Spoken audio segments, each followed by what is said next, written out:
Halo teman-teman semua, kembali lagi bersama gue Denji di sini. Hari ini kita akan kembali melihat lagi berita-berita yang ada di dunia.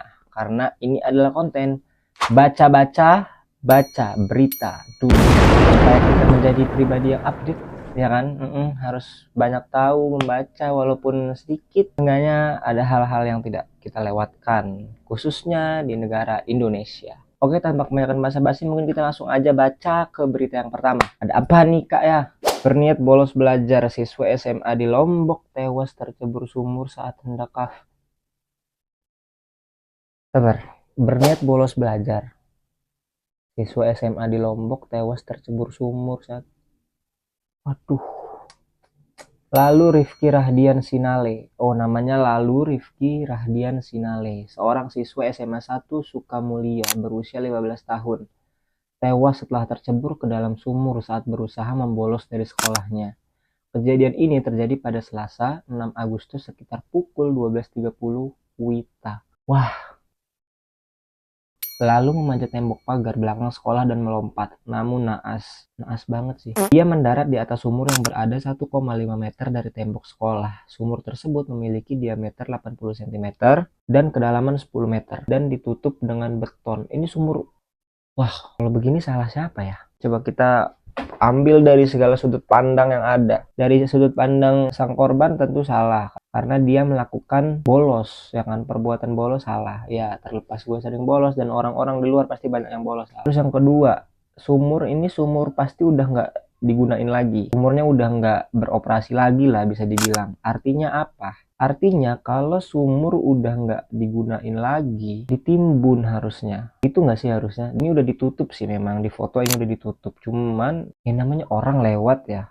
Terlepas mungkin bukan lalu deh, atau ada yang lagi lewat situ, kejeblos. Tapi itu ditutup sih. Endingnya malah bolos selamanya. Gak boleh begitu loh. Innalillahi wa inna ilaihi raji'un. Kasihan orang tuanya. Iya sih, kasihan orang tuanya. Kasihan banget orang tuanya loh. Ya korbannya juga kasihan sih. Kayak anjir, dulu untung dulu di dekat sekolah gue tuh nggak ada bekas sumur ya. Timun dulu pakai tanah baru tutup. Kalau tutup doang takutnya ada korban lagi. Iya. Gue pernah masuk sumur aja udah setengah mati waktu aduh kasihan banget loh. Semoga untuk keluarga yang ditinggalkan segera diberi kekuatan dan keikhlasan, dan semoga tidak terjadi lagi kejadian-kejadian seperti inilah. Iya, ini buat yang punya sumur yang udah nggak kepake, boleh deh ditimbun. Terlepas itunya salah juga ya kan. Anggota polisi yang pungli 50.000 ke sopir pick up dinonaktifkan Polda Metro Jaya. Ini ada videonya, coba kita lihat. Adanya bapak-bapak lagi mengendarai truk, pas muter balik tiba-tiba muncul pak polisi.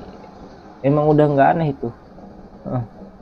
Yang tiba-tiba itu biasanya tukang parkir sama polisi tuh.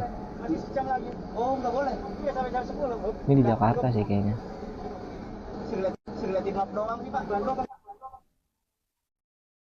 Mau dibantu apa?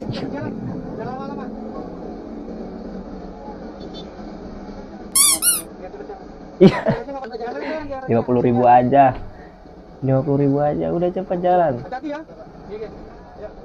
Aduh, bapak polisi perkara 50.000 dicopot pak. Teman-teman saya loh mau masuk polisi, nggak 50.000 tuh. Ternyata gampang banget cari duit ya. Makan duit. Ini pak supir nggak tahu diri juga kan, lu dibantu pak supaya nggak ditilang. Kalau sampai yang ditilang malah lebih dari 50.000 lu ngeluarin duit pak. Waduh, nunggu part 2 nya min. Emang kejadian-kejadian pungli di Indonesia itu masih banyak ya kan, tidak boleh dihiraukan lagi. Emang masih banyak tuh kejadian-kejadian pungli, walaupun sudah ada peraturannya yang menyatakan larangan pungli, ya itu buktinya tetap masih ada. Menkominfo Budi Ari terima penghargaan berkontribusi tinggi dari Presiden Pak Jokowi. Kita harus apresiasi dong. Selamat kepada Bapak Budi Ari Setiadi atas anugerah tanda kehormatan Bintang Mahaputra Pratama. Anjay. Pak Bintang, Presiden Joko Widodo Jokowi menganugerahkan tanda jasa dan kehormatan kepada 64 tokoh. Salah satunya Bapak Menkominfo kita. termasuk Menkominfo Budi Ari dalam sebuah upacara di Istana Negara pada 14 Agustus 2024. Pemberian tanda kehormatan Bintang Mahaputra Pratama kepada Budi Ari didasarkan pada keputusan Presiden nomor 105/TK tahun 2024. Tahun ini, Presiden menyetujui penghargaan kepada 61 penerima lainnya. Sesuai usulan Dewan Gelar Tanda Kehormatan atau GTK, Bintang Mahaputra sebagai tanda kehormatan tertinggi kedua di Indonesia, memiliki desain yang simbolis dan melambangkan Hari Kemerdekaan RI. Tapi emang wajar sih Pak Budi Ari ini dapat penghargaan. Ya kan? Karena kita tahu lah menteri-menteri kita tuh kerjanya getol-getol semua loh. Getol banget. Ada yang komen Budi. Kenapa kayak gitu komennya anjir? Udah bikin data kebobolan aja dapat penghargaan.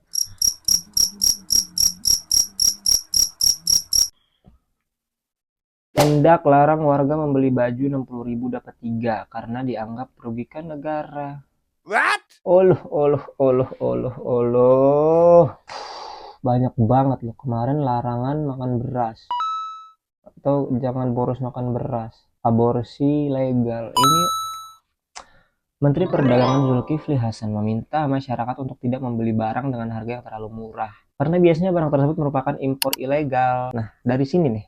Sebelum kita baca ini terlalu jauh ya, dilarang karena diduga merupakan impor ilegal. Harusnya, kenapa barang itu bisa ilegal? Kenapa barang ilegal itu bisa masuk ke Indonesia? Dari situnya dulu harusnya dicegah. Iya kan? Maksudnya kalau emang mau mencegah itu dari akarnya, jangan pas sudah di ujung gitu. Ya barang-barang ilegal bisa masuk ke Indonesia, ya kan karena pemerintahnya nggak ketat.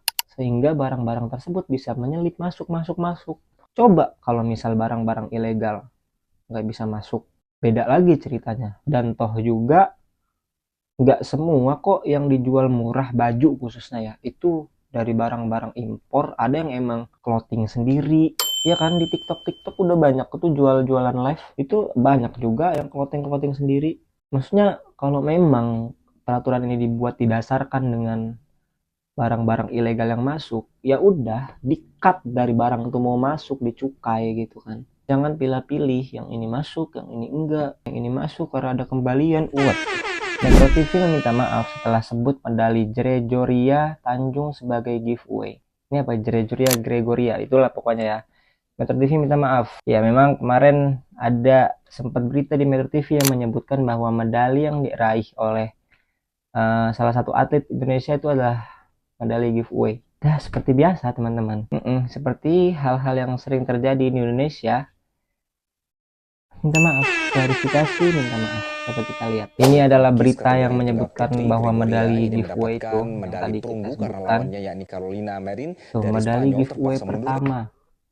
Medali giveaway pertama. Ya, Mbak Tanjung ini menjadi atlet ini bukan sehari 2 hari pasti. Iya kan? Tahun 2 tahun mungkin berpuluh-puluh tahun. Terus untuk mendapatkan medali walaupun itu perunggu sekalipun atau perak atau emas, itu kan pasti banyak melewati babak-babak. Ada babak kualifikasi mungkin, ada babak 8 besar semifinal sampailah ke final atau sampailah pada perebutan medali. Malah dibilang medali giveaway. Giveaway mah itu tuh yang iPhone, yang follow terus dapet. Itu baru giveaway. iPhone ya kan, uang di acara-acara di channel-channel YouTube sebelah tuh. Medali Olimpiade loh. Olimpiade giveaway luar biasa Metro TV. Lihat permintaan maafnya. Pemirsa, kami menyampaikan permintaan maaf dan klarifikasi atas tayangan terkait perolehan medali kontingen Indonesia di Olimpiade Paris 2024. Kayaknya kalau channel-channel YouTube klarifikasi, kayaknya gue sering lihat. Tapi kalau TV, lagi Metro TV loh, kayaknya baru ini nih. Yang keliru dan tidak tepat. Sekali lagi pemirsa, kami menyampaikan permintaan maaf atas berita tayangan perolehan medali yang tidak patut. Ya, pokoknya itulah Metro TV minta maaf lah. Kita bacain komennya. Gak ada respectnya, sakit hati sih pasti sakit hati. Udah jadi atlet bertahun-tahun loh, latihan sana sini, kebiasaan yang menjadi template. Udah gua bilang. Pokoknya di Indonesia itu berbuat salah, klarifikasi, minta maaf, Itu udah kayak menjadi salah satu adat, kebiasaan. Lebaran masih lama, ini stasiun televisi udah minta maaf. Pimpinan Ponpes di Karawang dilaporkan atas kasus pelecehan kepada 20 santriwati. Anjir. Inilah yang gue bilang kan kemarin. Ini kalau ada salah satu yang hamil misal, itu legal itu di aborsi. Karena udah dibuat kemarin peraturannya. Yang mana aborsi itu legal untuk korban pelecehan atau pemerkosaan. Inilah makin banyak lagi kejadian-kejadian. Orang pimpinan pondok pesantren di Kecamatan Majalaya, Kabupaten Karawang dilaporkan ke polisi atas dugaan mencabuli 20 santrinya yang berusia 13 sampai 15 tahun. Ya Allah, itu masih SMP kayaknya.